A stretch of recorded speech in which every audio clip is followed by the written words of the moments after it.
Okay, तो ये हो गया आपका भाई साहब माइनस वी आई एम। तो ये जोर से भी बोल सकता है ना तू, क्योंकि वैसे भी रिकॉर्ड नहीं हो रहा है, तो इसमें फिर भी साइन लैंग्वेज यूज कर रहा है। अगर रिकॉर्ड होता था तो तू बोल, जब रिकॉर्ड नहीं हो रहा है तो तू बोल सकता है ना जोर से। ओके, तो आपका देखो an object moves with the speed, आपका यहां पे अगर हम देखेंगे the object is moving towards the mirror with the speed of 5 metre per second. Mirror is moving towards the object with the speed of 1 metre per second. ठीक है, आपको यहां पे पूछा है find the velocity of the image. अभी image की velocity भी निकालनी है और इमेज का डायरेक्शन भी निकालना है। वेलोसिटी मतलब क्या है, आपका जो मैग्नीट्यूड है स्पीड का वो भी निकालना है और डायरेक्शन भी निकालना है। ठीक है, तो अगर हम कल पीछे जाते हैं, देखो if you look at to this, if whatever we had done yesterday, तो आपको देखो ये वाले से ही आपका आ जाएगा। देखो मिरर रेस्ट है, ऑब्जेक्ट मूविंग है, ठीक है, तो v is equal to this. आपका भाई साहब अगर यहां पे हम देखते हैं मिरर रेस्ट पे है, ऑब्जेक्ट मूविंग है, मूविंग ऑब्जेक्ट मूविंग, ये सब आपने कल निकाला हुआ था। लेकिन आपका ले देकर यहां पे ये अपन जरूर बोल सकते हैं कि वेलोसिटी ऑफ द, इधर क्या भाई साहब ये सवाल था, हाँ okay, velocity of the object with respect to mirror will always be equal to velocity of image with respect to mirror negative में। दोनों के साइंस ऑपोजिट होंगे लेकिन मैग्नीट्यूड सेम होगा। ठीक है, अभी यहां पे velocity of object minus velocity of mirror is equal to minus velocity of image minus velocity of mirror, ऐसा लिख सकते हैं भाई साहब अपन। ठीक है, ओके, वेलोसिटी ऑफ ऑब्जेक्ट भाई साहब कितना है 5 metre per second, minus velocity of mirror कितना है भाई साहब इस तरफ है, तो माइनस 1 मीटर पर सेकेंड, ये हो गया माइनस। वेलोसिटी ऑफ इमेज कितना है भाई साहब यहाँ पे, what is the velocity of the image not known, तो ये हो गया velocity of image minus velocity of mirror कितना है भाई साहब आपका 1 मीटर पर सेकेंड, है ना, so this is 1 metre per second. लेकिन अगर आपने इसको पॉजिटिव लिया है तो ऑब्वियसली इसको आपको नेगेटिव लेना पड़ेगा। ठीक है, क्योंकि इस तरफ है, ये माइनस माइनस हो जाएगा। क्लियर है? ठीक है, so this will be minus V I velocity of image plus 1 metre per second, और यहां पे हो गया आपका 6 मीटर पर सेकेंड। 6 माइनस 1 हो गया भाई साहब आपका 5 metre per second is equal to minus V I. तो देयरफॉर वेलोसिटी ऑफ 7 प्लस, हाँ बायस बाहर पे, सॉरी ये प्लस था तो ये बाहर -1 था, सॉरी भाई साहब, ये हो जाएगा आपका, ये हो गया आपका माइनस, इन दोनों का मिलाकर प्लस हुआ लेकिन बाहर माइनस था तो ये माइनस हो गया, इसको इधर खींचेंगे तो ये हो जाएगा भाई साहब आपका, सो अपन लिख सकते हैं यहाँ पे 7 metre per second. So therefore velocity of image is -7 metre per second. Now what does this minus indicate, that it is moving away from the mirror. ठीक है, -7 मीटर पर सेकेंड मतलब उस तरफ हो जाएगा। ओके, तो वेलोसिटी टुवर्ड्स द लेफ्ट होगा, मतलब देखो इस तरफ हमने माना ना कि 5 मीटर पर सेकेंड, इसको हमने पॉजिटिव मान रखा है, तो -7 मीटर पर सेकेंड आया, तो ये it is moving towards the left, इस तरफ तो है लेकिन मूविंग टुवर्ड्स द लेफ्ट, तो 7 metre per second towards the left. Clear है भाई साहब, are B clear? A plane mirror is parallel to the XY plane, ये आपका प्लेन मिरर है जो पैरेलल है XY प्लेन में। The velocity of an object in front of the mirror is 2i + j + 2k, तो ये आपका velocity of the object हो गया 2i + j + 2k। ठीक है, a plane mirror is parallel to the XY plane, ये plane mirror है जो XY प्लेन पे पैरेलल है। Find the velocity of the image with respect to the ground, velocity of the image with respect to the ground कितना हो जाएगा? देखो यहां पे ये ऑब्जेक्ट है, this is basically the object, a plane mirror is parallel to the XY plane, the velocity of an object in front of the mirror is 2i + j + 2k meter per second. ठीक है, तो ये आपका velocity है, मतलब ये 3 dimensional motion कर रहा है, ये ऑब्जेक्ट आपका 3 डायमेंशनल मोशन कर रहा है, x एक्सिस पे भी मूव कर रहा है, y एक्सिस पे भी मूव कर रहा है और z एक्सिस पे भी। ठीक है, that's the reason its velocity is given as 2i cap + j cap + 2k cap metre per second है। Find the velocity of the image, तो आपका भाई साहब ये जो मिरर है वो किस प्लेन पे है? XY प्लेन पे है, मतलब कौन से प्लेन पे? IJ प्लेन पे है। समझ में आ रहा है ये भाई साहब? ठीक है, okay, so velocity of the object is this much, resolving the velocity into 3 components, तो आपका भाई साहब component of the velocity along the x axis for the object कितना हो जाएगा? 2i cap. Component of the velocity along the x axis will be 2i cap. Component of the velocity along the y axis कितना हो जाएगा भाई साहब? j cap. और component of the velocity along the z axis will B k cap. ठीक है, 2i cap + j cap + 2k cap. So the velocity of the components x and y axis are parallel to the mirror. तो भाई साहब आपके देखो यहाँ पे ये 2i कैप हो गया, this is basically 2i cap, j cap, और ये हो गया आपका भाई साहब 2k कैप, ठीक है, 2i कैप, ये हो गया आपका j कैप, और ये हो गया भाई साहब आपका 2k cap. So velocity components along the x and y axis are parallel to the mirror. x और y axis में जो velocity components हैं x axis में और y axis में, ये parallel to the mirror है. नींद आ रही है बहुत जोर से, है ना? ओहो, ठीक है. So the components along the x and y axis are parallel to the mirror, so they remain unaffected. क्या ये समझ में आ रहा है? देखो अगर मूव कर रहा है ना भाई साहब, ये 2i कैप है और ये j कैप है. देखो ये j कैप है, component of the velocity along the positive y axis, component of the velocity along the positive x axis. ये दोनों अनइम्पैक्टेड रहेंगे. क्यों बता सकते हैं? Because they are parallel vectors है ना ये, तो इनका कोई इंपैक्ट नहीं होगा, ठीक है. They are parallel vectors, the velocity components along the x and y axis are parallel to the mirror, so they remain unaffected, and only the component along the z axis is perpendicular to the mirror, so it is reversed. तो मतलब image formation जो होगा वो सिर्फ किस component की वजह से होगा? जो k कंपोनेंट है या z कंपोनेंट है, तो ये 2k कैप की वजह से होगा, which is perpendicular. The velocity of the image is 2i plus j minus 2k. क्या ये समझ में आ रहा है? देखो एक मिरर है, मिरर, अभी आप किसी ऑब्जेक्ट को उसके पैरेलल ले जा रहे हैं, ठीक है, तो इमेज क्या होगा? इसके पैरेलल ही जाएगा ना भाई साहब. समझ में आ रहा है? ये वैसे ये है, अभी इसको आप ऐसे लेकर जा रहे हैं तो इमेज क्या होगा? पैरेलल ही जाएगा. ऐसा ही यहां पे भी हो रहा है. देखो 2i कैप इधर मूव कर रहा है और j कैप इधर मूव कर रहा है, तो i कैप मतलब पैरेलल टू द मिरर और j कैप भी पैरेलल टू द मिरर, इसीलिए कोई चेंज नहीं होगा. इसीलिए इमेज का वेलोसिटी कितना हो जाएगा? 2i cap plus j cap. लेकिन अगर आपने भाई साहब यहां पे ऐसे मूव कर रहे हैं, तब भाई साहब ये इधर मूव करेगा, या इधर मूव कर रहे हैं तो ये इधर मूव करेगा. क्या ये समझ में आ रहा है? तो यहां पे परपेंडिकुलर वाला कंपोनेंट कौन सा है? जो z एक्सिस वाला है. तो 2k कैप मतलब आपके मिरर से दूर मूव कर रहा है, तो इधर कितना हो जाएगा भाई साहब? आपका माइनस 2k कैप. क्या ये समझ में आ रहा है भाई साहब? Are we clear on this one? तो ये हो जाएगा आपका velocity of the image. So velocity of the image will be 2i cap plus j cap minus 2k cap. Are we understanding this people? ठीक है, क्योंकि आपका 2i कैप का कंपोनेंट और j कैप का कंपोनेंट मिरर के parallel है, इसीलिए आपको भाई साहब, तो मिरर के पैरेलल जब भी आप मूव करते हैं तो आपका कोई मतलब इमेज भी वैसे ही मूव करेगा, उसका भी सेम कंपोनेंट होगा वेलोसिटी का, ठीक है.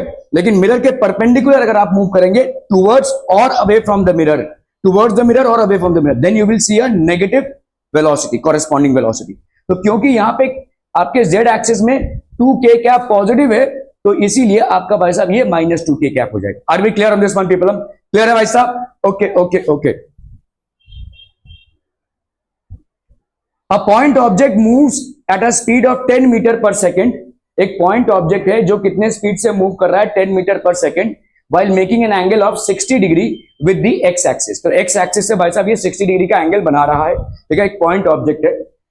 A mirror kept parallel to the y axis moves with a speed of 5 meter per second while making an angle of 30 degree with the x axis. If the object and the mirror are moving towards each other, find the velocity of the image. तो आपको भाई साहब velocity of the image find out करना है. Clear है भाई साहब? ठीक है, okay. A point object moves at a speed of 10 meter per second making an angle of 60 degree with the x axis. तो ये भाई साहब आपका एक पॉइंट ऑब्जेक्ट है, ठीक है. This is basically a point object. It is moving at an angle of 60 degree with a velocity of 10 metre per second. ये x एक्सिस के साथ भाई साहब 10 मीटर पर सेकेंड का एंगल बना रहा है, ठीक है. A mirror kept parallel to the y axis. एक मिरर है जो पैरेलल है किस पे? y एक्सिस पे. ये आपका मिरर है. This is basically mirror which is kept parallel to the y axis and it is basically moves with a speed of 5 metre per second while making an angle of 30 degree with the x axis. तो ये कितने का angle बना रहा है भाई साहब? ये वाला मिरर जो है it is moving kept parallel to the y axis, move at a speed of this making an angle of 30 degree with the x axis. तो ये भाई साहब x एक्सिस के साथ कितना एंगल बना रहा है? 30 डिग्री का एंगल बना रहा है x एक्सिस के साथ, ठीक है. If the object and the mirror are moving towards each other, find the velocity. यहां पे आपको वेलोसिटी फाइंड आउट करना है, ठीक है.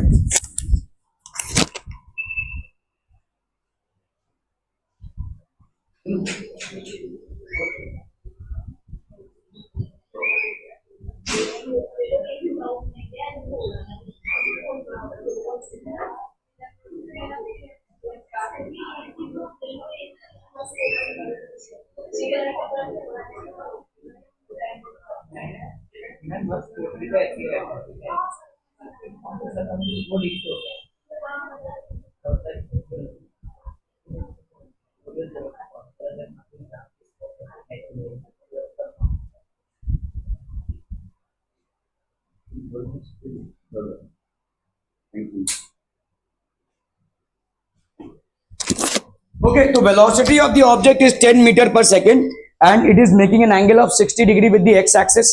समझ में आ रहा है? Velocity of the object is 10 meter per second and it is making an angle of 60 degree with the x-axis. The velocity of the mirror is 5 meter per second and is making an angle of 30 degree with the x-axis. क्या ये समझ में आ रहा है भाई साहब? ठीक है? Let us resolve the velocity into components along the x and y axes. ठीक है? सारे वेलोसिटीज को आप x और y एक्सिस में रिजॉल्व कर दीजिए. ठीक है? ओके, बताइए वेलोसिटी अगर हमने रिजॉल्व किया x और y एक्सिस में फॉर द ऑब्जेक्ट तो कितना हो जाएगा बताइए. अरे सिंपल है यार, यहां पे देखो 10 मीटर पर सेकेंड है. This is 10 metre per second. The velocity of object is 10 metre per second and is making an angle of 60 degree with the x axis. इसको रिजॉल्व करो x और y एक्सिस में. चाची जल्दी जल्दी.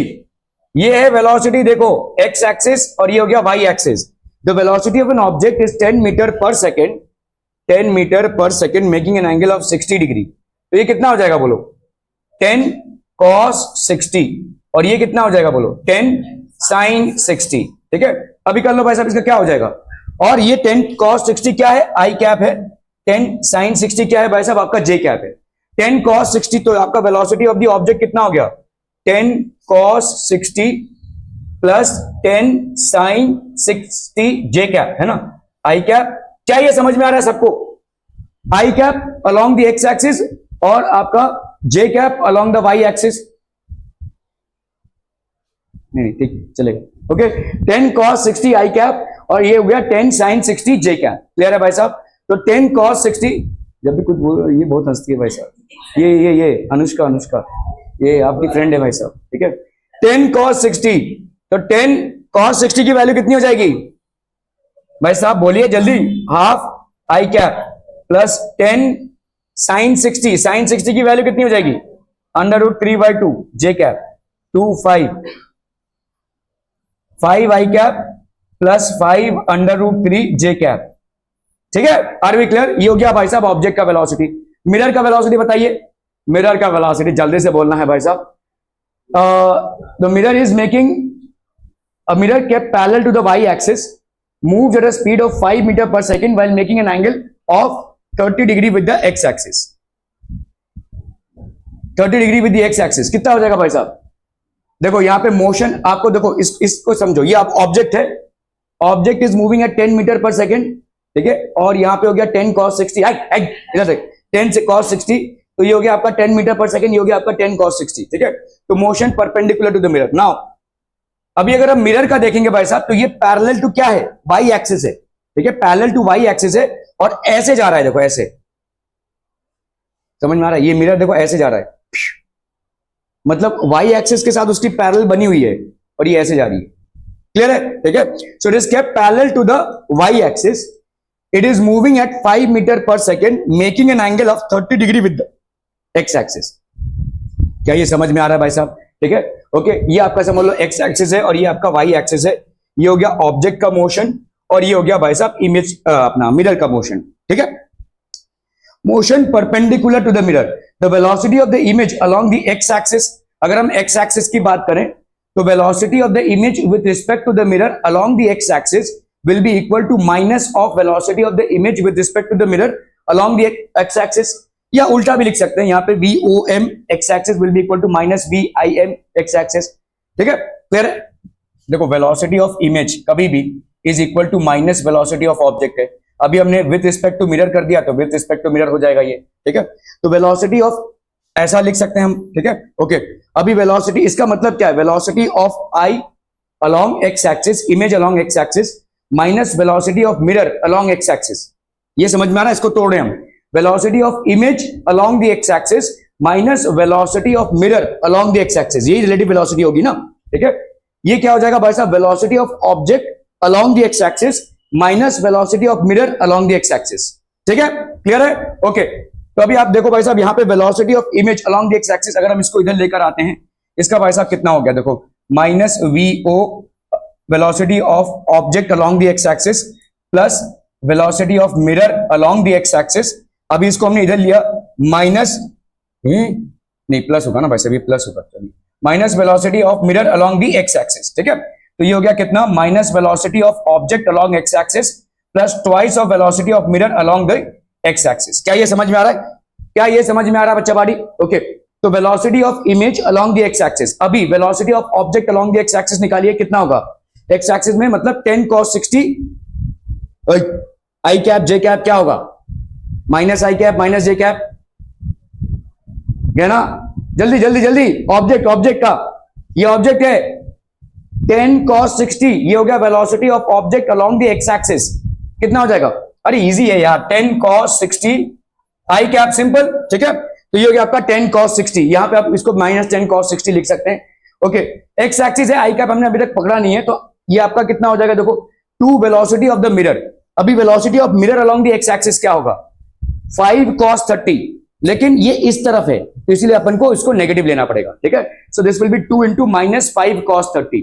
क्या ये समझ में आ रहा है भाई साहब? ठीक है, ओके, तो 10 cos 60 की वैल्यू कितनी हो जाएगी भाई साहब, माइनस 10 into cos 60 की वैल्यू हो गई 1/2 plus 2 into minus 5 into cos 30 की वैल्यू √3/2, तो ये कैंसलम कैंसलम, ये कैंसलम, तो ये हो गया आपका भाई साहब कितना, -5 √3, तो ये -5 को हमने बाहर निकाला, 1 प्लस √3।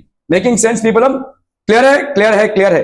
तो ये हो गया आपका velocity of image along the X axis, ठीक है? Velocity of image along the X axis, मतलब इस पूरे को आप क्या लिख सकते हैं, आई कैप लिख सकते हैं, इस पूरे को आप आई कैप लिख सकते हैं, ठीक है? Clear? Are we clear on this one people? हाँ, इसको हमने पॉजिटिव ही पकड़ा है ना, आई कैप ही लेंगे, चलिए। ओके, अभी motion parallel to the mirror, motion parallel to the mirror, अभी इसमें भाई साहब ये मिरर है तो इसका कितना हो जाएगा 5 sin 30, और इधर ऑब्जेक्ट है, ऑब्जेक्ट का कितना हो जाएगा भाई साहब 10 sin 60 है, ठीक है? ओके, तो velocity of image along the Y axis, ये कितना है भाई साहब आपका 10 sin 60 हो जाएगा। क्यों बताइए? ऑब्जेक्ट देखो ऐसा है मिरर, तो अगर ऑब्जेक्ट इस तरफ मूव कर रहा है तो इमेज भी इस तरफ मूव करेगा, ठीक है? तो velocity of image along the Y axis कितना हो जाएगा 10 sin 60। सिर्फ अगर इमेज की बात करें, हम यहां पे मिरर को नहीं बात कर रहे हैं, हम सिर्फ इमेज की बात कर रहे हैं। अगर मिरर आपका वाई एक्सिस पे है और ऑब्जेक्ट का motion parallel to Y axis हो रहा है, तो ऑब्वियसली इमेज का वेलोसिटी कितना हो जाएगा 10 sin 60। क्लियर है? ओके, तो ये हो गया आपका 10 sin 60। तो velocity of image with respect, velocity of image on the Y axis will be 10 sin 60। और प्लस क्यों ले रहे हैं? क्योंकि ऊपर की तरफ जा रहा है, ऊपर की तरफ वाई एक्सिस आपका पॉजिटिव होता है, ठीक है? ओके, वेलोसिटी ऑफ इमेज कितना हो जाएगा 10 sin 60, मतलब हो गया आपका 10 into √3/2, so that will be 5 √3। Clear है? Clear clear clear. Okay, now the net velocity of the image का वेलोसिटी कितना हो जाएगा, जो आपका भाई साहब वाई एक्सिस पे है और जो आपका एक्स एक्सिस पे है, ठीक है? वाई एक्सिस पे और एक्स एक्सिस पे, तो आपका भाई साहब यहाँ पे velocity of the image will B velocity of the image along the x axis plus velocity of the image along the y axis. The velocity of the image along the x axis is this and velocity of the image along the y axis is this. ठीक है? समझ में आ रहा है? कोनो doubt?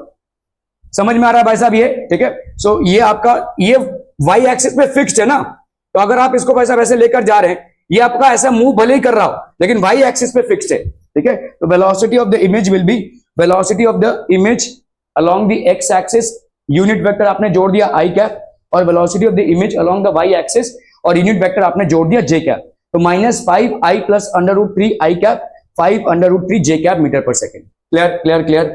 Any doubts? Repeat telecast required? No? आगे बढ़ा जाए? चलिए भाई साहब, कोई दिक्कत नहीं। अभी हम आते हैं भाई साहब स्फेरिकल मिरर्स में, ठीक है? कायदे से तो आपका चैप्टर अभी से चालू होता है, मैंने आपको इसीलिए एक्सटेंसिवली कराया क्योंकि मैंने आपको दिखाया कि देखिए कैसे आपके जो छोटे मोटे चीजें हैं प्लेन मिरर्स में, उसमें किस तरीके के सवाल बन जाते हैं, और मैंने आपको प्रूफ भी दिया है बाकायदा। ज्यादा पीछे भी हम नहीं गए हैं, 2023, 21, 20 आप देख रहे हैं अलग अलग आईआईटी में, नीट में, एम्स में, और कुछ क्वेश्चंस हमने देखे हैं जो अलग अलग स्टेट बोर्ड्स अपने स्टेट इंजीनियरिंग कॉलेजेस के एग्जामिनेशंस में आए हैं, ठीक है? सो होता क्या है कि आपका जो सिलेबस रहता है ना, उसमें चाहे आईआईटी का सिलेबस हो चाहे नीट का सिलेबस, बड़े कंडेंस तरीके से देखा जाता है कि प्लेन मिरर्स क्या हैं इसके बारे में, लेकिन उसमें जो क्वेश्चंस बनते हैं वो छोटी छोटी चीजों पे बनते हैं, ठीक है? So have your attention intact people, it will not be a difficult journey. इस चैप्टर का ये एडवांटेज है कि इसको आपने एक्सटेंसिवली 9th में किया है, 10th में किया है, इसीलिए आपको थोड़ा सा इसमें आइडिया है, ठीक है? एकदम अचानक भयानक में ऊपर से नहीं गिर रहा है इलेक्ट्रोस्टैटिक्स की तरह, लेकिन you have some idea about it, ठीक है। Okay, concave mirror is what? In a concave mirror the mirror surface in the inner surface of the large sphere. तो एक स्फीयर लिया हुआ है आपने, एक स्फीयर को भाई साहब ऐसे काट दिया अभी, यहां से बीच में से नहीं, यहां से काटा, तो ये जो सरफेस बच गया, इस सरफेस को आपने पेंट कर दिया, इस सरफेस को बेसिकली आपने पेंट कर दिया। इस सरफेस को पेंटिंग करना मतलब इसको ओपेक चीजों से पेंट कर देना, तो आपने रिफ्रैक्शन के फिनोमिना को स्टॉप कर दिया, ठीक है। तो एक ऐसा ग्लास है जिसमें आपने रिफ्रैक्शन को स्टॉप कर दिया by painting it with silver और mercury, whatever applicable. So in a concave mirror the mirror surface is the inner surface. तो मिरर सरफेस भाई साहब आपका कौन सा होगा? ये inner surface. This is basically the mirror surface, ये हो गया आपका mirror surface which is the inner surface. In a convex mirror the mirror surface is the outer surface. तो मिरर सरफेस भाई साहब कौन सा हो जाएगा आपका? ये आउटर सरफेस। यहाँ पे mirror surface is the inner surface, ठीक है। This is basically concave, this is the concave mirror and this is the convex mirror. Convex mirror में mirror surface is the outer surface, ठीक है, clear है? Okay, चलिए भाई साहब इसको देखते हैं, आपका पोल क्या होता है। तो पोल भाई साहब ये आपका समझ लो कॉनकेव मिरर, ये सारी चीजें आपको मालूम है, फिर भी ये कॉनकेव मिरर हो गया भाई साहब, ये हो गया इसका प्रिंसिपल एक्सिस। प्रिंसिपल एक्सिस जहां पे भाई साहब इसको इंटरसेक्ट करता है उसको अपन बोलते हैं क्या? पोल, ठीक है। Wherever the principal axis actually intersects, ठीक है। तो it is the centre of the reflecting surface, आपका सेंटर है बेसिकली, आपका ये कॉनकेव मिरर है, इसका सेंटर जो होगा वो पोल हो जाएगा, ठीक है। It will be the centre, it is the centre of the reflecting surface of the spherical mirror, it is known as the vertex of the mirror. तो हम इसको वर्टेक्स भी बोलते हैं, generally denoted by P, not something that is absolutely new to you. तो आपका भाई साहब यहाँ पे अगर हम डायग्राम में दिखा रहे हैं तो ये आपका प्रिंसिपल, ये आपका पोल हो गया इसका, किसका भाई साहब? कॉनकेव मिरर का, और ये भाई साहब हो गया भाई साहब कॉन्वेक्स मिरर का, ठीक है, क्लियर है? ओके, सेंटर ऑफ कर्वेचर क्या होता है?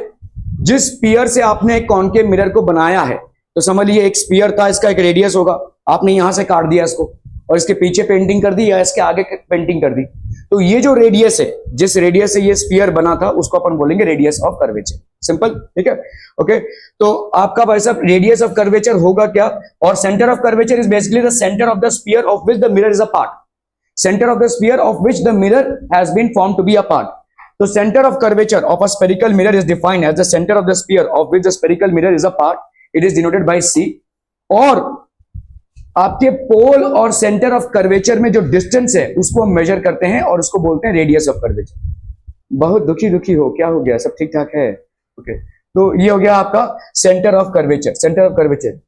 केपीसी में सब बराबर, सब कुछ लफड़ा तो नहीं हो गया भाई साहब? ओके ओके, तो आपका ये हो गया आपका कॉनकेव और कॉन्वेक्स मिरर में ये हो गया centre of curvature, and the pole और सेंटर ऑफ कर्वेचर को ज्वाइन करता हुआ जो लाइन है वो आपका मेजर करेगा रेडियस को, इसको अपन बोलेंगे रेडियस ऑफ कर्वेचर, ठीक है। Okay, radius of curvature, the radius of curvature of a spherical mirror is defined as the radius of the sphere of which the spherical mirror is a part, it is denoted by r। इसको अपन किससे denote करते हैं भाई साहब? r से, ठीक है, concave convex mirror में। ओके, अपार्चर क्या हो जाएगा भाई साहब? What is aperture? The aperture of a spherical mirror is the effective surface from which the reflection of light actually happens. Effective surface मतलब क्या है? देखो, जैसे समझो ये आपका एक कॉनकेव मिरर है, ठीक है, ये आपने पूरा इसका मिरर बना दिया है, तो इतने पूरे पोर्शन से अपार्चर है, इतने पूरे पोर्शन से रिफ्लेक्शन हो सकता है। जहां देखो भाई, मिरर में जितना भी आपने पेंटिंग किया है ना वो हो जाएगा उसका अपार्चर। सपोजिटली अगर आपने एक ग्लास सरफेस लिया और इसका सिर्फ इतना ही पेंट किया तो इसका रिफ्लेक्टिंग सरफेस इतना ही होगा, this will be the aperture. So whatever is the reflecting surface that you have done for a concave or a convex mirror, that will be the aperture. The aperture of a spherical mirror is the effective surface from which reflection of light actually happens. Reflection वहीं से होगा जहां पे आपने painting की है, ठीक है, बैक साइड में या फ्रंट साइड में।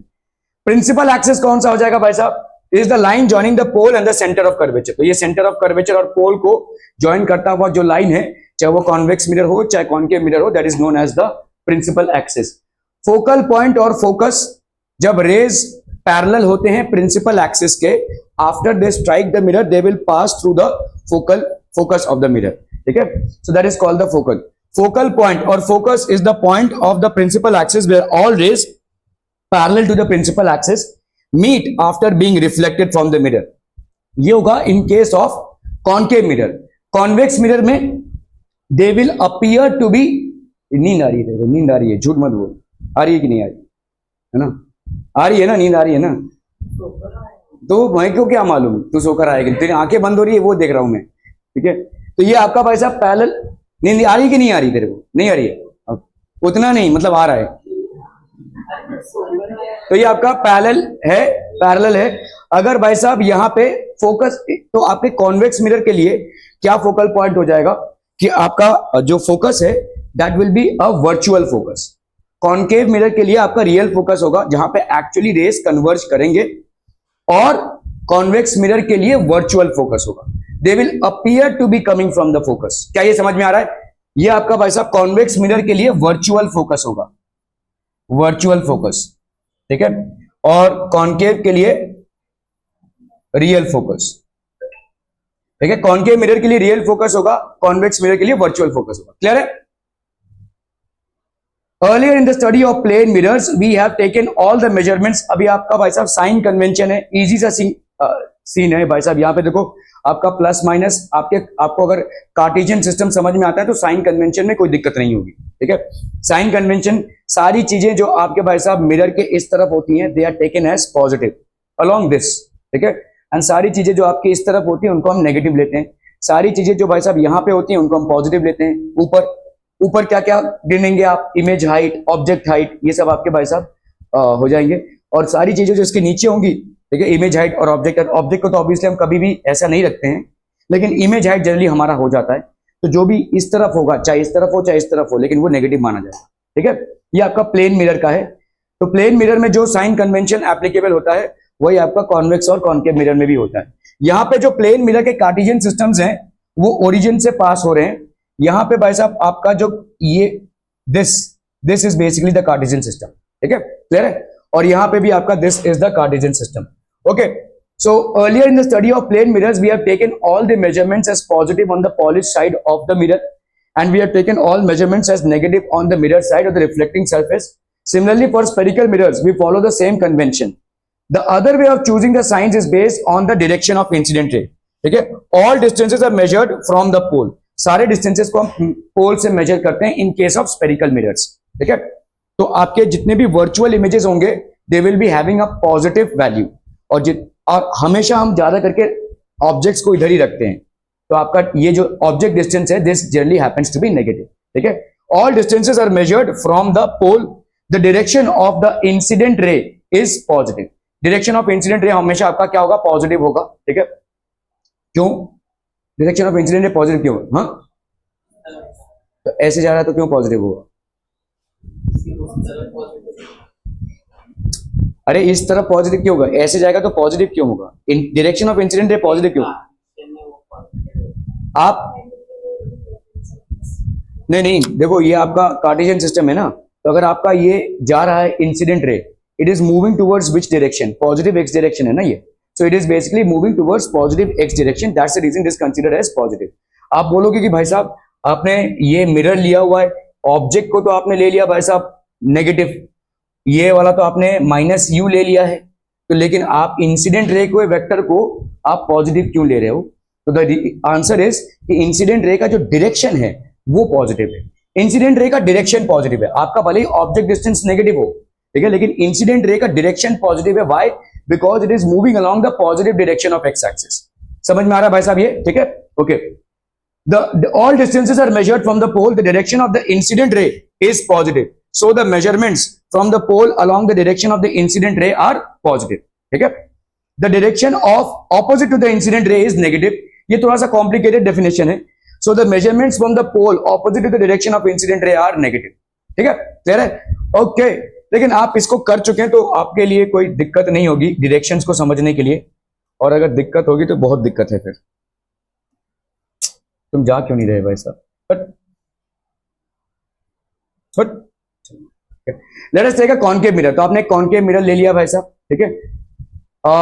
फिक्स पॉइंट्स हैं आपके ए और ई, ठीक है? Very close to the principal axis with an incident angle. तो इंसिडेंट एंगल देखो, आपका जो कॉनकेव मिरर होगा ना, उसमें आप जितना भी पॉइंट सेंटर ऑफ कर्वेचर से जोड़ेंगे they will always B perpendicular. समझ लो ये कोई कॉनकेव मिरर है या कॉन्वेक्स मिरर है, सेंटर ऑफ कर्वेचर, ये समझ लो ये सेंटर ऑफ कर्वेचर है, ये जो लाइन मैंने जोड़ा है ना, ठीक है, this will always B perpendicular. इस चीज को ध्यान रखिएगा, ठीक है, क्योंकि ये आपके डायग्राम्स में बहुत जरूरी है। ये आपका समझ लो कॉन्केव मिरर है, ये आपका let's say centre of curvature है। This will be perpendicular, this will be perpendicular, this will be perpendicular, this will be perpendicular, this will be perpendicular, ये सारे के सारे परपेंडिकुलर हो, ठीक है, okay. So all the points, तो मतलब अगर मैंने सेंटर ऑफ कर्वेचर से इस पॉइंट को ज्वाइन किया, इट विल बी परपेंडिकुलर। अगर ये परपेंडिकुलर है, ठीक है, if this is basically perpendicular, तो ये थीटा हो गया, ये थीटा हो गया भाई साहब आपका। क्लियर है, क्लियर है। So let us take a concave mirror. हमने भाई साहब एक कॉन्केव मिरर लिया हुआ है,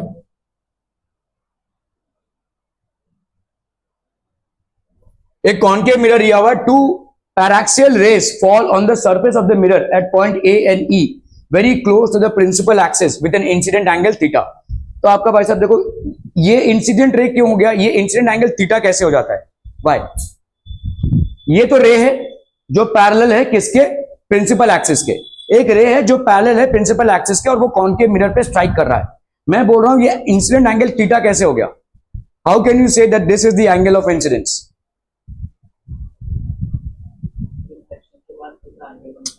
नहीं नहीं नहीं, हाउ कैन यू से that this is the angle of incidence? फिर से पूछ रहा हूं।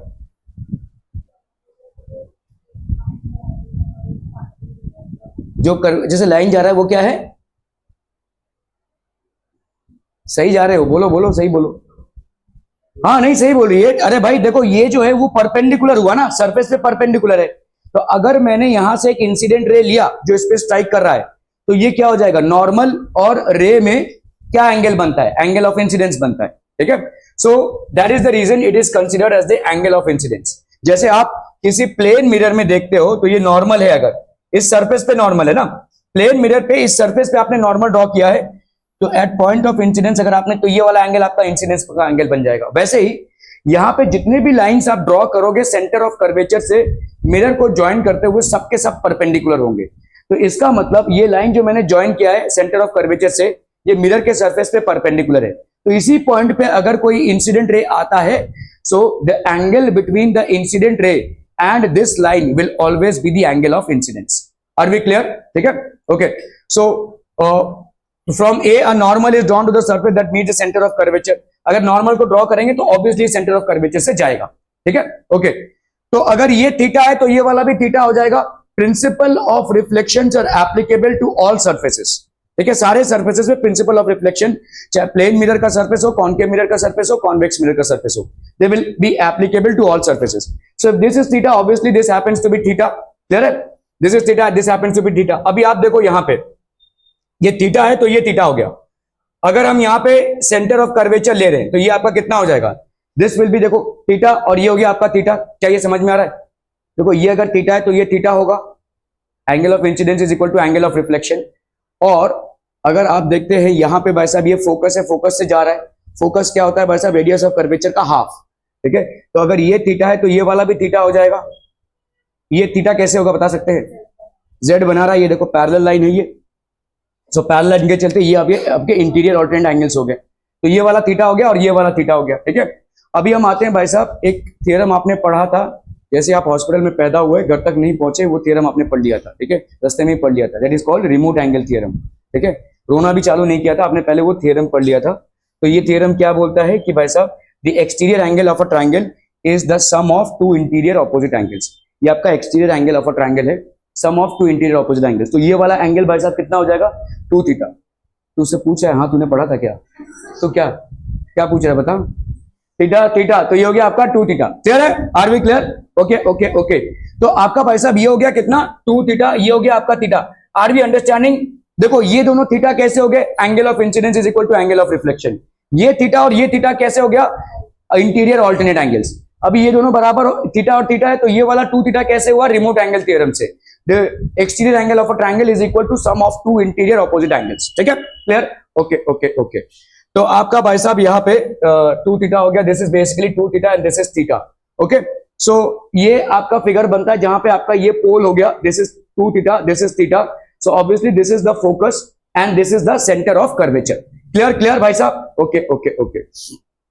तो अगर आप देखो यहां पे ये वाला लेंथ क्या हो गया, फोकल लेंथ हो गया। What is the focal length? Focal length is basically the distance between the pole and the focus. And what is the focus? Focus is the point at which all parallel rays, मतलब all rays which are parallel to the principal axis, after they hit the reflecting surface of a concave mirror, they happen to pass through the focus. ठीक है, ये triangle है भाई साहब, समझ में आ रहा है? ये वाला आपका क्या है? Radius. This is basically the radius. ये वाला लेट्स से हमने x डिस्टेंस लिया हुआ है. ये वाला आपका फोकल लेंथ हो गया, और ये थीटा और ये 2 थीटा. क्या यहां तक सबको कहानी समझ में आ रही है? बहुत बढ़िया भाई साहब. ठीक है, ओके. तो अभी अब देखोगे in triangle AMC tan of theta will be equal to what? AM by CM. ठीक है, tan theta will be equal to AM by CM. तो AM बाई क्या हो जाएगा? R. AM बाई CM मतलब ये क्या हो गया आपका? Radius of curvature. तो AM बाई R हो गया.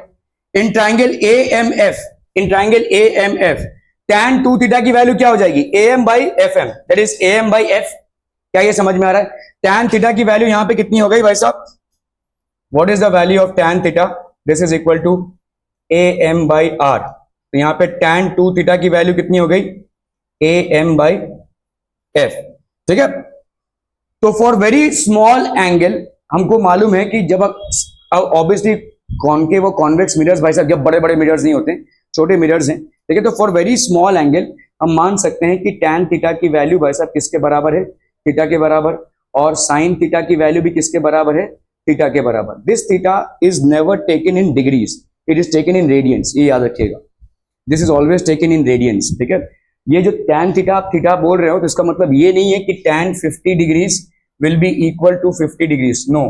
या समझ लो 60 degrees will be equal to 60 degrees. No, this is not the way. ठीक है, आप कैसे लिखेंगे? tan 60 degrees is equal to approximately 60 by 180. कितना हो गया भाई साहब आपका? Pi by 3. ये लिखेंगे आप, पाई बाई 3 रेडियंस लिखेंगे. So never get confuse here, क्योंकि आप भाई साहब एक डिग्री वैल्यू को या एक ट्रिग्नोमेट्रिकल डिग्री वैल्यू को आप किस में कन्वर्ट कर रहे हैं? You are converting into length. समझ में आ रहा है? tan थीटा को आप थीटा ले रहे हैं, तो ये थीटा डिग्रीज में ही नहीं हो सकता. This theta has to be converted into radians, that is pi by 3. ठीक है, कोई भी जब भी आप साइन थीटा को थीटा मान रहे हैं या tan थीटा को थीटा मान रहे हैं, it has to be converted into radians. आप tan 60 को 60 डिग्रीज नहीं लिख सकते, ऐसा नहीं लिख सकते. ठीक है, क्लियर है? वैसे भी 60 डिग्री बहुत बड़ा एंगल हो जाएगा, ऐसा आप नहीं ले सकते. छोटा वाले एंगल्स को ही आप एक्सप्रेस कर सकते हो, but they are always express in such a way that it is like this. For very small angle tan theta is equal to theta and tan 2 theta is equal to 2 theta. तो आपका theta का value यहाँ पे कितना हो गया? AM by R. और 2 theta की वैल्यू क्या हो गई? AM by F. अब भाई साहब यहाँ पे कर दो 2 थीटा बाई थीटा, तो यहाँ पे कितना हो जाएगा? AM by F upon AM by R. Theta theta cancel हो गया भाई साहब, AM कैंसिल हो गया, R ऊपर गया और ये हो गया F. ठीक है, तो R की वैल्यू क्या हो जाएगी भाई साहब? 2F. Are we getting this people? हम समझ में आता? Clear clear clear. ठीक है, that's how you basically prove that radius of curvature is twice of focal length. ठीक है, ये डेरिवेशन समझ में आ रहा है? सिंपल सा डेरिवेशन है भाई साहब. यहाँ पे आपने क्या किया हुआ है? एक रे ऑफ लाइट को लिया हुआ है, रे ऑफ लाइट को पैरेलल लिया हुआ है प्रिंसिपल एक्सिस के. सो जैसे ही वो मिरर पे स्ट्राइक करेगा, it will be obviously passing through the focus. Now if you happen to draw this point to the centre of curvature, this will act as the normal. और अगर ये normal है तो इधर वाला जो होगा वो एंगल ऑफ इंसिडेंस होगा, और इधर वाला हो जाएगा आपका angle of reflection. So if I happen to take the angle of incidence as theta, obviously the angle of reflection will also be theta. ठीक है, दूसरा क्या है भाई साहब? क्योंकि ये पैरेलल है प्रिंसिपल एक्सिस के, so by interior alternate angles this theta will be equal to theta. ये सब आपको फिजिक्स में प्रूव नहीं करना है, बट मुद्दे की बात ये है कि इस वाले ट्राइंगल में ये वाला थीटा हो गया और ये वाला थीटा हो गया. अगर ये वाला थीटा और ये वाला थीटा है, तो by remote angle theorem this will be 2 theta. ठीक है, तो अब हम क्या करेंगे? इस ट्राइंगल को अलग से उठाएंगे, और इस ट्राइंगल में इस एंगल से अभी फिलहाल हमको मतलब नहीं है. ये दोनों जो बॉटम वाले एंगल्स हैं उनको हमको मतलब है. ये वाला डिस्टेंस आपने क्या लिया हुआ है? Focal length F. ये वाला डिस्टेंस ऑब्वियसली P से लेकर C तक, ये वाला डिस्टेंस है आपका रेडियस ऑफ कर्वेचर R. ठीक है, क्लियर है भाई साहब? Okay, so when you come to this, basically what will happen? आपने लिया हुआ यहाँ पे tan थीटा. tan थीटा की वैल्यू हो गई perpendicular upon base, that is AM by, ये हो गया R, है ना भाई साहब? ये हो गया भाई साहब आपका R, रेडियस ऑफ कर्वेचर ही तो है. और tan 2 थीटा की वैल्यू क्या हो जाएगी? AM by F. ठीक है, और यहां पे हमको मालूम है कि this since the angles are very small, tan theta की वैल्यू थीटा के बराबर होगी. तो हम लिख सकते हैं theta is equal to AM by R, 2 theta is equal to AM by F. इन दोनों को एक साथ डिवाइड कर दोगे, so what you will get is radius is equal to twice of focal length. Clear clear clear. आपके जो competition level के सवाल बनते हैं ना, वो डेरिवेशन नहीं पूछेंगे, लेकिन ट्विस्ट एंड ट्विक यहां पे कर देंगे कि बहुत बड़ा कॉन्केव मिरर ले लिया आपने। अब भाई साहब आपका थीटा जो है 2 थीटा के बराबर नहीं होगा, थीटा थीटा के बराबर नहीं होगा, तब आपको एक्चुअली ऐसे वैल्यू निकालनी पड़ेगी। वहां पे आपका radius of curvature will actually not be equal to focal length, twice of focal length नहीं होगा वहां पे। समझ में आ रहा है? ये ऐसे छोटी छोटी चीजों पे सवाल बन जाते हैं। आपको क्या लगता है कि यूनिवर्सल हो गया? नहीं, जहां पे आपका भाई साहब रेडियस, जहां पे आपका कॉन्केव मिरर का इतना, अगर आप थीटा देखेंगे बहुत कम नहीं है, ह्यूज एंगल है, बहुत बड़ा एंगल है, तो वहां पे भाई साहब आप ये वाला नहीं ले सकते। Then you will have to actually go deep down into the derivation. इसीलिए फिजिक्स में डेरिवेशन इंपॉर्टेंट होता है, क्योंकि डेरिवेशंस में जो एक्सेप्शंस आप करते हैं या जो अजम्पशंस आप करते हैं उसी पे घूमकर सवाल बन जाते हैं। ठीक है, तो यहां पे आपका अजम्पशन क्या था कि tan theta is almost equal to theta being a small angle, लेकिन उसी चीज को घुमा दिया जाएगा कि tan थीटा अगर स्मॉल नहीं हुआ तो for example tan 60 is not a small angle, tan 60 is definitely not a small angle. ठीक है, सो इस तरह से आपका हो जाए। रफली आपका ये होगा कि radius of curvature will be equal to twice of focal length. However, if the value of theta is a considerable value not to be ignored, then you cannot follow that radius of curvature will be equal to twice of focal length. तो अगर आपको question पूछा जाए कि will it be applicable to all kind of concave or convex mirrors, answer is no, because we have made a certain assumption that tan theta is approximately equal to theta. ये assumption हमने किया है। Clear है? Are we clear? Okay, okay, okay. On dividing तो ये आपका हो गया भाई साहब, this method is applicable only when the value of theta is very small. ठीक है, जब आपका थीटा का वैल्यू बहुत स्मॉल है, तो इस चीज को समझ लीजिए। इस ऐसे छोटे छोटे चीजों पे ही आपको जब पढ़ाई करनी है ना फिजिक्स में, बहुत क्रिटिकली पढ़ना है। जो लिखा हुआ है उसको पढ़ लिया, जो मतलब दिया हुआ है उसको मान लिया, ऐसे नहीं। ठीक है, यहां पे देखो ये दिया हुआ है, जो मैं आपको बोल रहा था कि अगर वैल्यू ऑफ थीटा बहुत स्मॉल है तभी जाकर आपका radius is equal to twice of focal length होगा, अदरवाइज नहीं। ठीक है, which means that the rays are paraxial to the principal axis. Paraxial मतलब ऑलमोस्ट सेम है।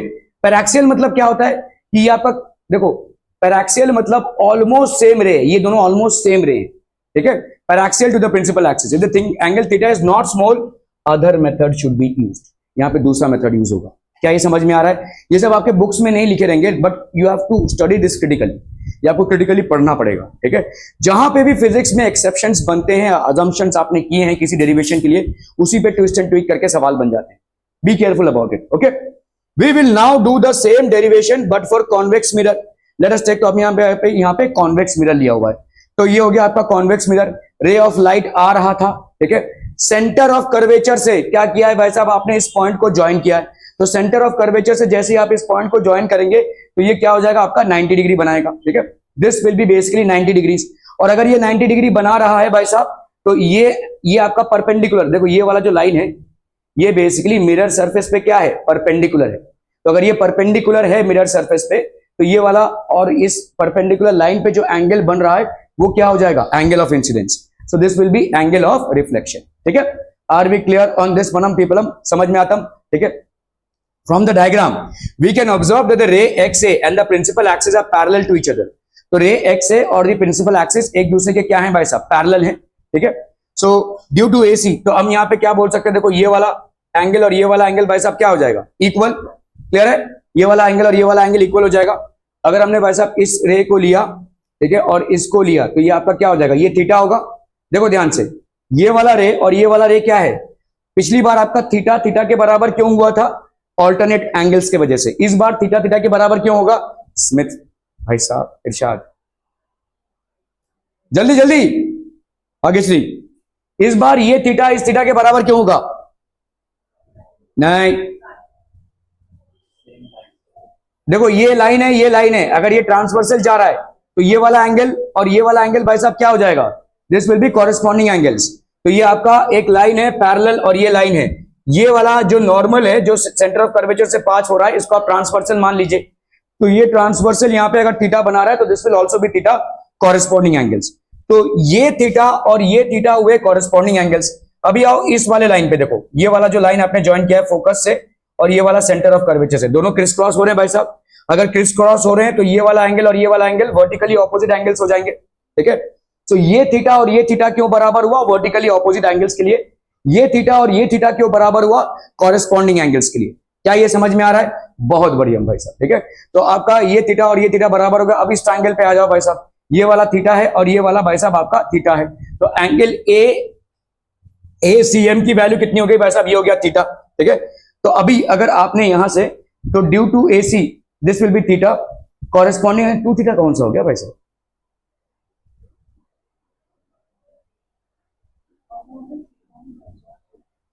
ये टू थीटा कहां से हो गया, ए एफ एम, अच्छा हाँ, ये वाला टू थीटा हो जाएगा। ये टू थीटा क्यों हो जाएगा, ऐसे भी लिख सकते हैं ये कॉरेस्पॉन्डिंग एंगल्स, और ऐसे भी लिख सकते हैं कि इंटीरियर एंगल्स के चलते, ये भाई साहब रिमोट एंगल्स के चलते this will B this plus this. ठीक है, ओके। तो अभी भाई साहब हम यहाँ पे ट्राइंगल ले सकते हैं, तो tan थीटा की वैल्यू कितनी हो जाएगी बोलो, tan थीटा की वैल्यू। ठीक है, तो ये वाला भाई साहब आपका ऐसा ट्राइंगल हो गया, देखो this will B basically theta, ये हो गया भाई साहब आपका टू थीटा। ठीक है, ये हो गया आपका ए एम, और यहां पे हो गया आपका एफ, और ये हो गया आपका सी। ठीक है, ये हो गया आपका क्या, रेडियस ऑफ कर्वेचर, ये हो गया भाई साहब आपका फोकल लेंथ। ठीक है, क्लियर है। तो tan टू थीटा की वैल्यू कितनी हो जाएगी, tan टू थीटा की वैल्यू हो गई भाई साहब ए एम बाई एफ। ठीक है, A M by M F होगा, तो हम इसको टू थीटा है तो इसको since theta angle is small, so हम यहाँ पे क्या लिख सकते हैं भाई साहब ए एम बाई एफ। और इसी तरह से tan थीटा की वैल्यू ये हो जाएगी आपका भाई साहब A M by R, A M by R, तो इसको हम लिख सकते हैं theta is small, so we can say that this is equal to A M by R. तो टू थीटा बाई थीटा हो गया आपका two, and this will be equal to R by F, तो आपका भाई साहब आर का value हो गया 2f। ठीक है, the radius of curvature is twice the focal length. Are we clear on this one people? Okay, so let us take a concave mirror. Let a ray parallel to the principal axis fall on the mirror at a point A. ठीक है, with an incident angle theta. तो incident angle theta मतलब क्या हो गया भाई साहब आपका ये वाला theta. ठीक है, this is basically theta. The ray gets reflected with the same angle theta and meets the principal axis at the focal point F. A normal is drawn from the A and it meets the principal axis at radius of curvature. ठीक है, अभी CB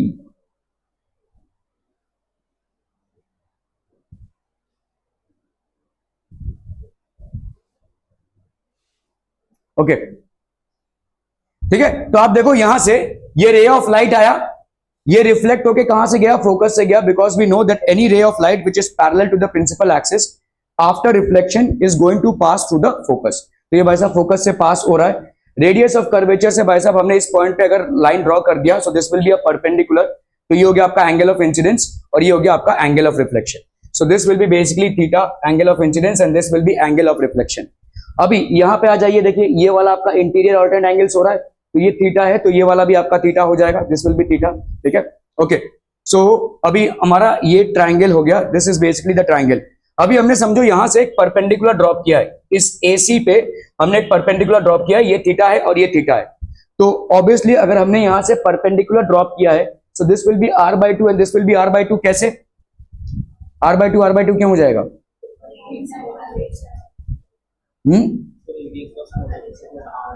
हाँ, वो तो मुझे समझा कि ये रेडियस ऑफ कर्वेचर r है, लेकिन यहां से परपेंडिकुलर ड्रॉप करने से ये r/2 और r/2 हो जाएगा, ऐसा क्यों? Why will it? देखिए एक आपका होता है कि आपने अगर किसी, इसको हम क्या बोलते हैं, this basically altitude that is drawn. How is it that this altitude is acting as a median as well? हर ट्राइंगल में देखो, अगर ट्राइंगल है तो मैंने एक ऑल्टीट्यूड ड्रॉ किया यहां से, तो क्या ये मीडियन की तरह काम कर रहा है? क्या ये और ये बराबर है? नहीं। तो यहां पे क्या है, देखो सिंपल ज्योमेट्री को समझो, ये थीटा है और ये थीटा है। ठीक है, और भाई साहब यहां पे आपने 90 और 90 डाला, तो यहां पे आपका क्या हो जाएगा, एंगल एंगल, और ये एक साइड AS से ये दोनों कॉन्ग्रुएंट हो गए, these two will be basically congruent. क्या ये समझ में आ रहा है? ठीक है, ये 90 है, परपेंडिकुलर आपने डाला है, और ये थीटा और ये थीटा है, और ये कॉमन साइड है, तो by AAS criteria these two triangles will be congruent, and if they are congruent obviously this will be r/2 and this will be r/2। Clear? Okay okay, so XAC is equal to, आपका भाई साहब in triangle AFC, तो ये आपका triangle AFC है, angle ACF is equal to angle CAF। ठीक है, तो ये आपका हो गया भाई साहब लेट्स से X, अगर हमने इसको X माना हुआ है तो this will also be how much, X। ठीक है, वी ड्रॉ परपेंडिकुलर, तो परपेंडिकुलर जब भी हमने ड्रॉ किया तो आपका CB का वैल्यू कितना हो गया, r/2, और इसका भी वैल्यू कितना हो गया, r/2। ठीक है, ओके। अभी देखो x cos 30, अभी देखो परपेंडिकुलर है, ये परपेंडिकुलर, ये हाइपोटेन्यूज, और ये हो गया आपका बेस। ठीक है, तो अगर हम यहां पे लिखें BC base upon hypotenuse that is CF, ये कितना हो जाएगा cos थीटा, ठीक है नहीं। इस वाले ट्रायंगल में देखो base upon hypotenuse is equal to cos theta. Base कितना है यहाँ पे, base is BC that is R/2 और ये आपका CF that is X is equal to cos theta, ठीक है, is equal to cos theta. तो हम यहाँ पे क्या लिख सकते हैं, we can write that x cos theta is equal to R/2, ठीक है। x cos थीटा की वैल्यू R/2 हो जाएगी। क्लियर है, क्या ये समझ में आ रहा है? देखो इस वाले ट्रायंगल को ले लो BCF, तो यहां पे आपका क्या हो जाएगा, देखो दिस इज cos थीटा क्या होगा BC upon CF, base upon hypotenuse, base is आपका R/2 एंड x, तो R/2 upon x is equal to cos theta, तो R/2 की वैल्यू क्या हो जाएगी x cos थीटा। क्लियर है, okay. So x cos theta की वैल्यू हो गई R/2, x की वैल्यू क्या हो जाएगी R/2 upon cos theta that is R/2 sec theta. Clear, are B clear on this one? Okay, तो from the figure we have x plus f is equal to R। अभी आप देख लो यहाँ पे x है प्लस फोकल लेंथ है that is equal to R। अगर आप देखोगे इधर ये आपका है x से डिस्टेंस यहां से और इधर से भाई साहब, ठीक है, x plus f this is equal to R, radius of curvature, this is equal to radius of curvature, x plus f is equal to R। तो x plus f is equal to R मतलब f की value क्या हो जाएगी R minus x, तो f is R minus R/2 sec theta. ये है आपका एक्चुअल फोकल लेंथ। समझ में आ रहा है? जब तक आपका भाई साहब ये tan थीटा स्मॉलर ले रहे हैं, tan 2 थीटा स्मॉलर ले रहे हैं, तब तक आप बोल सकते हो कि radius of curvature is equal to focal length. लेकिन अगर आपका ऐसा नहीं हुआ, this is the way you have to work it out, तो आपका फोकल लेंथ क्या होगा radius of curvature minus R/2 sec theta. Clear है, क्लियर है, आर बी क्लियर? देखो sec थीटा की वैल्यू अगर बहुत ज्यादा स्मॉल हुई, इस चीज को समझो, अभी तक आप क्या पढ़ते आए थे, f इज इक्वल टू क्या है R/2, ठीक है। इसके पहले आपने क्या पढ़ा कि भाई साहब हमने अजम्पशन कर लिया कि tan थीटा की वैल्यू बहुत स्मॉल है तो ये थीटा के बराबर होगी, ठीक है, और या tan 2 थीटा की वैल्यू बहुत स्मॉल है तो ये किसके बराबर हो जाएगी 2 थीटा की वैल्यू। अगर थीटा की वैल्यू वाकई में स्मॉल है so it is almost approaching zero, है ना। अगर it is almost approaching zero तो cos थीटा की वैल्यू कितनी हो जाएगी बोलो, ऑलमोस्ट cos जीरो, और cos जीरो की वैल्यू कितनी होती है 1, ठीक है। तो sec थीटा की वैल्यू कितनी हो जाएगी 1। क्या ये समझ में आ रहा है? इसी को इसमें लगा दो, ठीक है। तो यहां पे कितना हो जाएगा f is equal to R minus R/2 into 1, कितना आ गया बोलो R/2। वही जो ओरिजिनल फॉर्मूला आपने डिराइव किया था वही आ जाएगा। समझ में आ रहा है? वहां पे आपने tan थीटा और tan थीटा 2 थीटा को आपने बहुत स्मॉल माना, अगर वो स्मॉल हैं तो tan theta is equal to theta and tan 2 theta is equal to 2 theta, लेकिन साथ ही साथ अगर वो वाकई में स्मॉल हैं तो they are almost approaching zero, and for approaching value of theta to be zero cos theta की value will be approaching 1, which means sec theta will be approaching 1। इस फॉर्मूला जो आपका स्टैंडर्ड फॉर्मूला है, this is the actual formula, focal length is equal to R minus R/2 sec theta, where theta is what? The angle of incidence. ये है आपका actual generalised relationship between focal length and the radius of curvature. मैंने जैसे आपको बोला competition में सवाल आपके f is equal to R/2 पे नहीं बनेंगे, इस पे बनेंगे, ठीक है, R minus R/2 sec theta। Are we clear on this one? ठीक है, तो focal length of any concave mirror will be equal to f is equal to R minus R/2 sec theta, where R is the radius and theta is what? Theta is the angle of incidence. Are we clear to this one people? हम समझ में आता हम बहुत बहुत बढ़िया, ठीक है। Now if the mirror is of small aperture, rays are paraxial, तो ऑब्वियसली बात है भाई साहब sec थीटा की वैल्यू ऑलमोस्ट क्या हो जाएगी अप्रोचिंग 1। यही डेरिवेशन आपने किया था कि भाई साहब tan थीटा क्या है ऑलमोस्ट इक्वल टू थीटा, या tan 2 theta almost equal to भाई साहब 2 थीटा, तो इसके हिसाब से भाई साहब ये 1 हो जाएगा R minus R/2। Are we clear? Clear on this one people? Okay, so if in the given figure a ray of light 3 centimeter above the principal axis gets reflected from a concave mirror and intersects the principal axis at a point y, find the length of point py, find the length py, okay, पोल और y के बीच में, ठीक है। तो ये 3 centimetre का है भाई साहब ऊपर, ठीक है। r की वैल्यू कितनी दी हुई है आपकी 3 centimetre above the principal axis, r की वैल्यू 5 सेंटीमीटर कैसे, ये तो नहीं दिया हुआ है।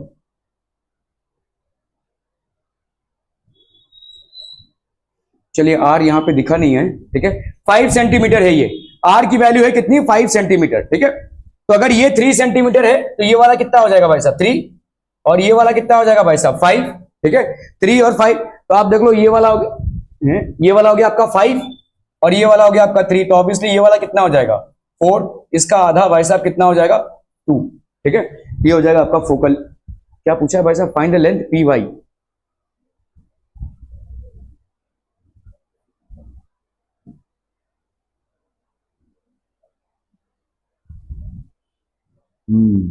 ठीक है, ओके। तो आपका भाई साहब यहां पे एंगल कितना हो जाएगा, देखो what will be the angle. ये ये वाला एंगल आपका इंसिडेंट एंगल है, ये वाला आपका रिफ्लेक्टेड एंगल है, ये वाला भाई साहब क्या हो जाएगा थीटा, ठीक है। तो अगर हम tan थीटा की वैल्यू लेते हैं, आपको याद होना चाहिए कि दो वैल्यूज होती हैं, एक होती है आपकी 53 और एक होती है आपकी 37, ठीक है। ये कब बनता है, जब समझ लीजिए कोई राइट एंगल ट्राइंगल है, इसमें ये 90 का है, ठीक है। एक एंगल आपका 53 का है और एक एंगल आपका लेट्स से 37 का है। So this is basically forming a right angle triangle. इसमें हमेशा 3 4 5 का कॉम्बिनेशन बनेगा, ठीक है। तो ये तो बाय डिफॉल्ट आपका 5 का होगा, ठीक है। आपका हाइपोटेन्यूज 5 का हो गया। स्मॉलर एंगल का ऑपोजिट स्मॉलर साइड, या पढ़ चुके हैं, तो ये हो जाएगा भाई साहब 3। लार्जर एंगल का opposite larger side, that will B 4। ये कॉम्बिनेशन बैठेगा, ठीक है। यार यहां पे भी देखो 3 4 5 का चक्कर है। अगर ये भाई साहब 5 हो गया और ये 3 हो गया, तो भाई पाइथागोरस थ्योरम ऑब्वियसली ये कितना हो जाएगा 4। अभी इस ट्राइंगल पे आओ, ये वाला है आपका थीटा, ठीक है। आपको यहाँ पे पूछा है find the length of P Y. Length of P Y आपने बराबर कैसे निकालने हैं, यहाँ पे F is equal to R minus R by 2 sec theta. तो फिलहाल आपको R की वैल्यू मालूम है, सेक थीटा मतलब आपको थीटा की वैल्यू निकालनी है, थीटा। अभी इस ट्राइंगल पे आ जाओ भाई साहब। इस ट्राइंगल पे अगर हम देखते हैं, ये वाला एंगल कितना है, थीटा है, ये आपका 5 है, ये आपका 3 है और ये आपका 4 है। साइड ऑपोजिट, तो इन दोनों में से कोई एक क्या होगा, इन दोनों में से कोई एक 53 होगा, दूसरा आपका 37 होगा। ये वाला आपका स्मॉलर साइड के ऑपोजिट होता है स्मॉलर एंगल। सो ऑब्वियसली ये वाला एंगल कितना हो जाएगा 37। इसका मतलब आपका एंगल ऑफ इंसिडेंस कितना हो गया 37 का, ठीक है। अभी आप कर लो भाई साहब, एफ की वैल्यू हो जाएगी आर माइनस आर बाई 2 सेक 37। अभी ये सेक 37 के लिए आपको बेसिकली लॉग टेबल लिखने की जरूरत नहीं है। 37 है ना यहाँ पे, सेक 37 कितना हो जाएगा 4 बाई कॉस 37 होगा 4 बाई 5, तो सेक 37 होगा 5 बाई 4, ठीक है। तो ये हो जाएगा R minus R by 2 into 5 by 4, ठीक है। ये कितना हो गया भाई साहब, 4 2 8 और ये 5, तो R minus 5 R by 8, so that will be 3 R by 8। So 3 R by 8 की वैल्यू 3 इंटू आर, आर की वैल्यू यहाँ पे कितनी है भाई साहब 5, ठीक है। 3 इंटू 5 बाई 8, 3 5 जा 15 बाई 8, तो इतना कितना हो जाएगा भाई साहब 8 1 जा 8। अच्छा दिया हुआ है क्या, हाँ 15 बाई 8। क्या ये समझ में आ रहा है, ठीक है। दो कॉन्सेप्ट लगे हैं इसमें। आपका जो कॉन्सेप्ट है, इसके पहले हमने जो पढ़ा कि भाई साहब फोकल लेंथ क्या होगा, this will be R minus R by 2 sec theta, ये हो जाएगा आपका फोकल लेंथ, ठीक है। This will be focal length. और दूसरा कॉन्सेप्ट क्या है कि आप भाई साहब किसी भी राइट एंगल ट्राइंगल में अगर 5 3 4 का कॉन्सेप्ट बैठ रहा है, तो इसमें भाई साहब ये 90 होगा और दोनों एंगल्स क्या होंगे, इसको ऐसे याद रखना 53, ठीक है। और ये आपका भाई साहब 57, तो आपका भाई साहब क्या क्या हो जाएगा 37 53 और 90, इसका कॉम्बिनेशन होगा, ठीक है। 37 53 और 90 इसका कॉम्बिनेशन होगा। Side angle opposite to smaller side will be smaller, so this will be 37। Angle opposite to larger side will be larger, so this will be 53, ठीक है। तो यहाँ पे ऑब्वियसली ये 3 आया है, तो इसके ऑपोजिट में ये 37 हो जाएगा। और अगर ये 37 हो गया तो आर सेक 37, सेक 37 मतलब रेसिप्रोकल ऑफ कॉस 37, कॉस 37 हो गया आपका 4 बाई 5, तो सेक 37 हो जाएगा आपका 5 बाई 4, ठीक है। That will give you 15 by 8। Clear हम बच्चा बाड़ी 15 by 8, are we clear on this one? Okay okay okay.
चलिए भाई साहब कुछ फालतू फालतू वाले सवाल करते हैं. The focal length of spherical mirror is maximum for red light, maximum for blue light, maximum for white light और सेम फॉर ऑल लाइट. क्यों बताइए क्यों?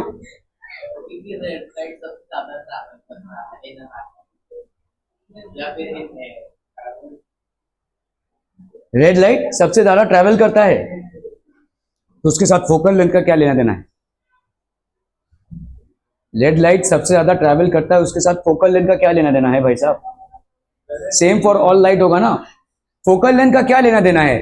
देखो फोकल, अगर आपका बेंडिंग हो रहा हो, जैसे आपके डिस्पर्शन के फिनोमिनाज होते हैं, आपका एक प्रिज्म है, अगर प्रिज्म पे अगर लाइट जा रहा है तो ये भाई साहब ऐसे होगा, this will B basically moving like this. ये भाई साहब क्यों हो रहा है? बहुत ज्यादा गर्मी लग रही है. ठीक है, मैं यहाँ पढ़ा रहा हूं, मैं यहाँ खड़ा हूं और बैठे बैठे आप लोगों को गर्मी लग रही है. अगर आपका कोई प्रिज्म है, let's say this is basically a prism, so अगर कोई let's say this is a prism, तब जाके आपका रेड लाइट का इस तरह से, तो यहाँ पे आपके रिफ्लेक्शन के फिनोमिना में वेवलेंथ नेवर मैटर्स. रिफ्लेक्शन के फिनोमिना में वेवलेंथ आपका मैटर ही नहीं करेगा. ठीक है, ओनली इन रिफ्रैक्शन, क्योंकि रिफ्रैक्शन में आपका स्पीड मैटर करता है और स्पीड वेवलेंथ पे डिपेंड करता है. क्या ये समझ में आ रहा है? आप थोड़ा सा रिकॉल कीजिए. रिफ्रैक्शन में आप क्या देखते हैं भाई साहब? Refraction, bending of light is due to what reason? Because the medium, the light basically changes its speed. और स्पीड अगर आप देखोगे तो स्पीड क्या है? लैम्डा इंटू फ्रीक्वेंसी है. ठीक है, तो जैसे ही आपका स्पीड चेंज होगा तो लैम्डा में इंपैक्ट होगा, क्योंकि फ्रीक्वेंसी मीडियम में चेंज नहीं होगी, लाइट की फ्रीक्वेंसी चेंज नहीं होगी, it will be the same. तो अगर मैंने बोला कि ये ऑल्टर हुआ है तो ऑब्वियसली इसकी वजह से ऑल्टर हुआ, तो वो सिर्फ रिफ्रैक्शन में देखने को मिलेगा, रिफ्लेक्शन में नहीं. तो रिफ्लेक्शन में सबके सब भाई साहब सेम, ऑल लाइट होंगे. क्लियर है? Are we clear? Okay. If a spherical mirror is immersed in a liquid, its focal length will, क्या हो जाएगा भाई साहब? Its focal length will increase, decrease, remain unchanged और depend on the nature of the liquid. इसका focal length भाई साहब क्या हो जाएगा? If a spherical mirror, so it will remain unchanged. जब तक आपका सिर्फ रिफ्लेक्शन का फिनोमिना है तब तक ये सब कोई मैटर नहीं करता है. This will remain unchanged. क्यों अनचेंज रह जाएगा बता सकते हैं? बताइए. हाँ बताइए, बता सकते हैं, बताइए.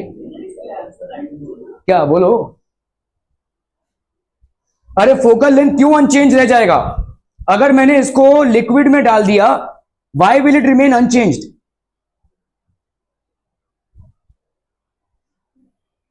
ये लिक्विड है, इसमें आपने अरे भाई साहब फोकल लेंथ क्या है? Radius of curvature upon 2. जब तुम कॉन्वेक्स लेंस को इसके अंदर डाल रहे हो तो क्या उसका रेडियस ऑफ कर्वेचर चेंज हो रहा है? क्या उसको तुम मोड़ रहे हो या उसको भाई साहब इलोंगेट कर रहे हो? You are not altering with the radius of curvature. अगर रेडियस ऑफ कर्वेचर चेंज नहीं हो तो फोकल लेंथ क्यों चेंज होगा? क्या ये समझ में आ रहा है? ओके. मिरर इक्वेशन भाई साहब आपका क्या है? Anyone? 1 by f is equal to 1 by v minus 1 by u. 1 by f is equal to 1 by v minus 1 by u. ठीक है, 1 by f is equal to, mirror equation is what? 1 by f. अच्छा ये पूरा derivation है भाई साहब. Okay, 1 by u plus 1 by v, that will be equal to 1 by f. ठीक है, ये हो जाएगा आपका 1 by u plus 1 by v, where f आपका क्या है? फोकल लेंथ है, u आपका क्या है? ऑब्जेक्ट डिस्टेंस है, और v आपका इमेज डिस्टेंस है. All these lengths will be getting their signs as per the diagram. ठीक है, आपका अगर कॉन्केव मिरर है तो उसका फोकल लेंथ क्या होगा? माइनस में होगा. क्यों? क्योंकि फोकल लेंथ आपका इस तरफ है. और कॉन्वेक्स मिरर है तो उसका फोकल लेंथ क्या हो जाएगा? प्लस में होगा, क्योंकि उसका फोकल लेंथ भाई साहब इस तरफ है. ठीक है, और कोई भी चीज जो इस तरफ होती है उसको हम पॉजिटिव वैल्यू असाइन करते हैं. ठीक है, अगर आपका कॉन्केव मिरर है तो उसका रेडियस ऑफ कर्वेचर क्या होगा? नेगेटिव होगा. और कॉन्केव मिरर है, कॉन्वेक्स मिरर है तो क्या हो जाएगा भाई साहब? It will B positive. ठीक है, क्लियर है? ओके, इस कार्यक्रम को हम जारी रखेंगे. Thank you so much.